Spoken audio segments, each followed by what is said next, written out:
Thank God, तुम्हें कुछ नहीं हुआ। तो ये लड़की कौन है? तुम्हारी तरह दिखती है। मैं तुम्हें इतनी दूर से यही दिखाने के लिए तो लाई हूँ राम। तुम्हारी बहन है?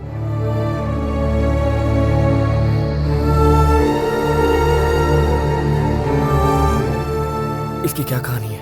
मैं भी तुम्हारी ही तरह जिंदगी को एंजॉय करना चाहती थी, लेकिन मेरे डैड की पोजीशन की वजह से मुझे टाइट सिक्योरिटी में रहना पड़ता था।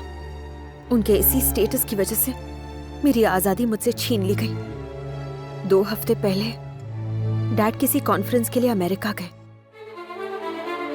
मैंने इस मौके का फायदा उठाया और माधव अंकल की मदद से सिक्योरिटी को चकमा देकर मैं अपने दोस्तों के साथ घूमने के लिए निकल पड़ी।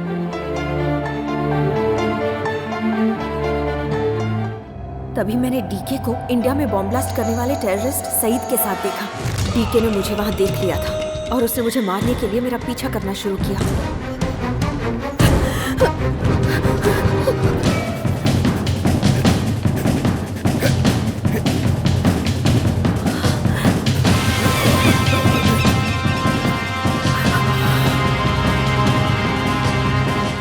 तुम्हें कुछ हुआ तो नहीं बेटा? तुम किसी और को फोन मत करना, क्योंकि सारा सिक्योरिटी नेटवर्क उसी के कंट्रोल में है। और डैड को तो इन्फॉर्म ही मत करना, वो तुम्हारा यकीन नहीं करेंगे। तुम नहीं जानती बेटा, टीके को मुझ पे भी शक है। तुम्हें निकालने के चक्कर में मैं भी पकड़ा जाऊंगा। मुझे बताओ तुम कहाँ हो?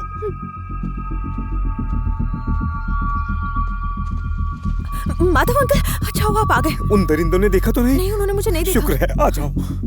माधव अंकल को लगा कि पेरिस में रुकना मेरे लिए सेफ नहीं है, इसलिए उन्होंने मुझे इंडिया भेजने का इंतजाम किया। ये लो डुप्लीकेट पासपोर्ट, ये कल्पना के नाम से है। मेरी बात मानो बेटा, तुम्हें यहाँ से जाना ही होगा। घंटे भर में हैदराबाद के लिए फ्लाइट है। वहाँ एयरपोर्ट पे तुम्हें मेरा दोस्त पीटर आके पिकअप कर लेगा। फिर तुम उसी के फोन से मुझसे बात कर लेना। याद रखना, अपने फोन से तुम्हें सर या किसी को भी फोन नहीं करना है, नहीं तो डीके पकड़ लेगा। अगर इमिग्रेशन में कोई प्रॉब्लम होगी तो वहाँ हमारे आदमी सब संभाल लेंगे।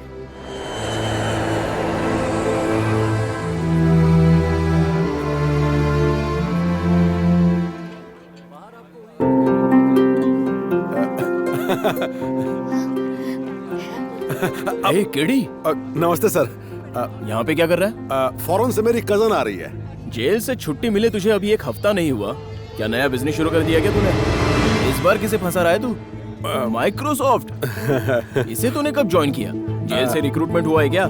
लकीली मुझे वक्त पर पता चल गया कि माधव अंकल ने जिसे भेजा था वो एक क्रिमिनल था। मैं उससे नजरें बचाकर वहां से भाग निकली।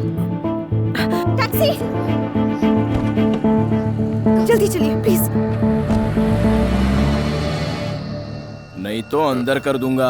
ठीक है सर। उल्लू को पट्टा इन मौके पर आ गया। हे, हे गिरी, गाड़ी निकाल।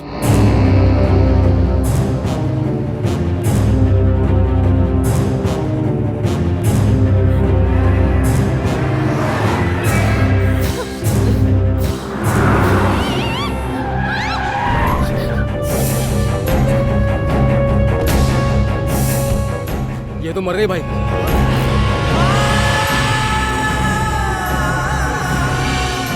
सारे सबूत मिटा दो। ठीक है ब्रो।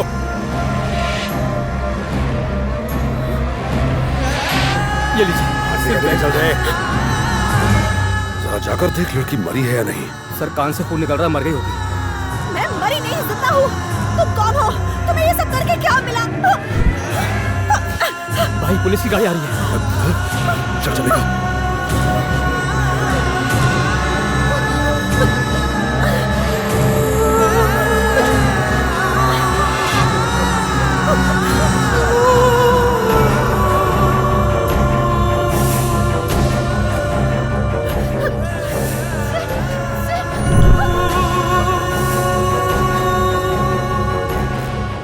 सर, मर गई सर। इसे हॉस्पिटल ले चलो। उन्होंने मुझे और ड्राइवर को मौकाए वारदात पर ही मरा घोषित करके हमारी बॉडीज को मुर्दाघर में भेज दिया। मैं अभी जिंदा हूँ। मेरी बात सुनो प्लीज। डॉक्टर, डॉक्टर प्लीज मेरी बात सुनिए। मैं जिंदा हूँ डॉक्टर। प्लीज, प्लीज उन्हें रोकिए। उन्हें कहीं मुझे ना ले जाए प्लीज डॉक्टर। गिरी, क्या हुआ इसे? Accident case madam, on the spot death हो गई। जिंदा लोगों की तो कदर है नहीं, कम से कम मरे हुए लोगों की तो कदर करो।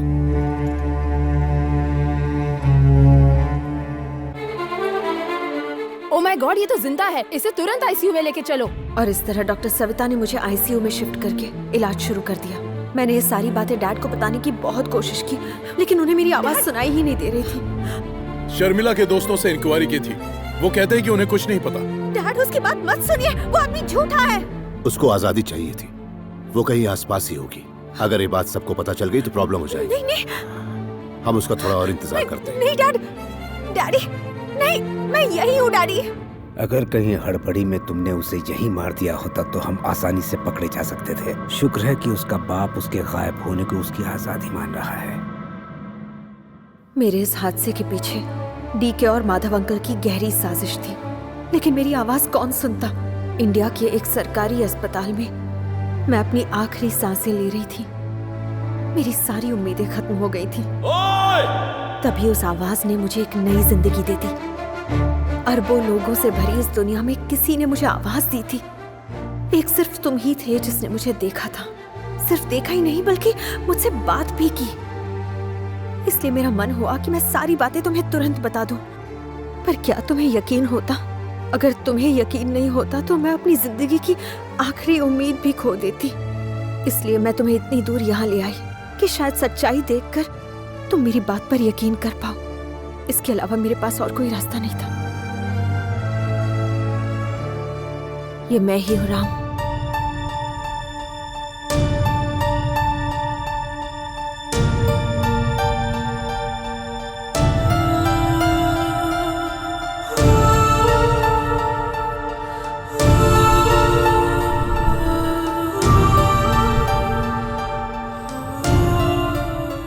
ताज्जुब हो रहा है ना?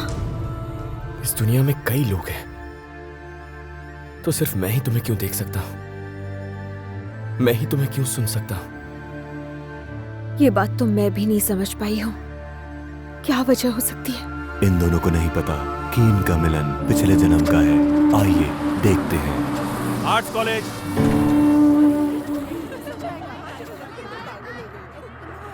अरे निधि, तुम्हारे प्रोजेक्ट पेपर मेरे पास रह गए।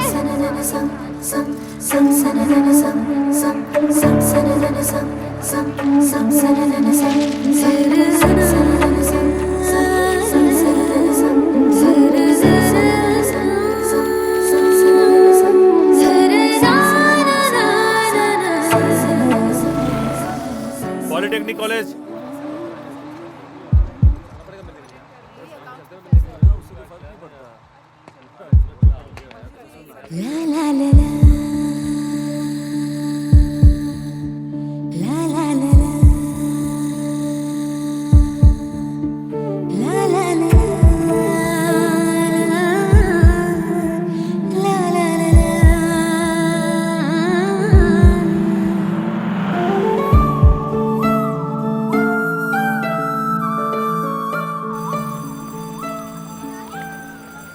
तेरा दिल पत्थर का है क्या? 3 साल से वो बेचारा हर रोज उसी बस स्टॉप पे खड़ा रहता है, पर तू है कि उसे नजर उठाकर देखती तक नहीं। वो इतना भी तो बुरा नहीं है। मेरी बात सुन रही है कि नहीं? मैं कब से बोले जा रही हूँ, तू है कि मुंह पे ताला लगाए रखी है। क्या तू उससे प्यार नहीं करती? नहीं तो फिर तुझे उस लड़के को साफ साफ मना कर देना चाहिए। मैं उसे देखती भी नहीं हूँ। तो एक काम कर, उससे डायरेक्टली कह दे कि तू उसे नहीं चाहती। वो बेकार में अपना टाइम ना खराब करे। ऐसा नहीं है। मतलब? मुझे डर है कि अगर मैंने उससे बात की तो मुझे उससे प्यार हो जाएगा। ओहो, तो तू चाहती है कि वो रोज इसी तरह खड़ा रहे? सेल्फिश कहीं की। सही कहा, सेल्फिश ही हूँ। पापा नहीं है, 2 छोटी बहनें हैं, माँ की उम्मीद मैं ही हूँ। मुझे पढ़ाने के लिए कितनी मुसीबतें झेली हैं। ऐसे हालात में मैं उन्हें। सॉरी निधि, मैं बस ये चाहती हूँ कि वो रोज बस स्टॉप पर तेरे लिए इंतजार ना करे। चुप रहकर तू उसके मन में प्यार की उम्मीद मत जगा। पिछले 3 साल से वो तेरे लिए बस स्टॉप पर इंतजार कर रहा है और कल कॉलेज का आखिरी दिन है।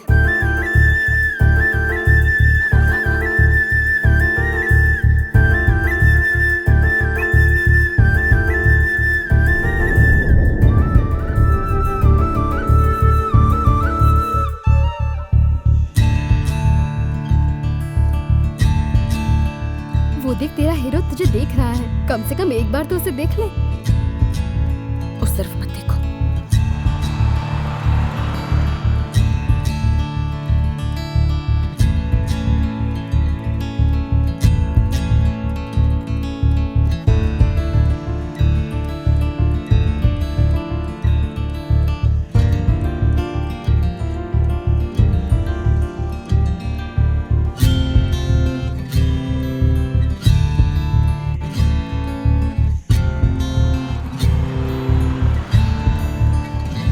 यार बताओ ना, वो मेरी तरफ देखती क्यों नहीं? कोई आइडिया बताओ। तू ये ले।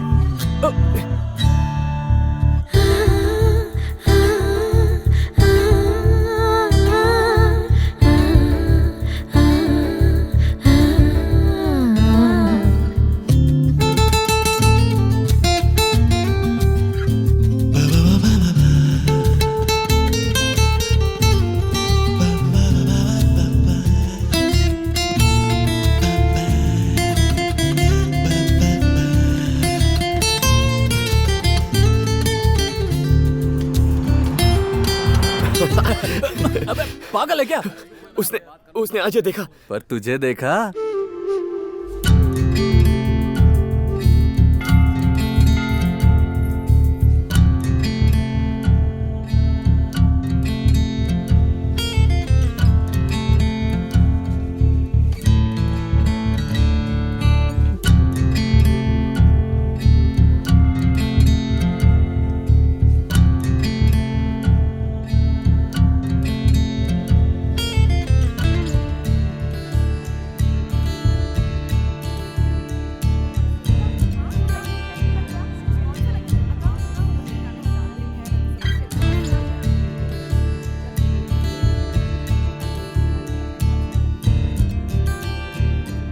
ए निधि, उसका नाम कृष्णा है। बहुत हुआ, अब इससे ज्यादा उधार मैं नहीं दे सकता। जल्दी बताओ मेरे पैसे कब लौटाओगी?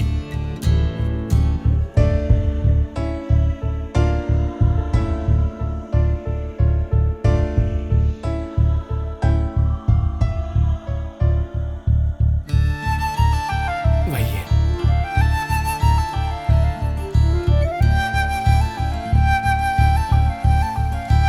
भैया खूबसूरत है। ए, यहाँ क्या कर रहे हो? जाओ यहाँ से।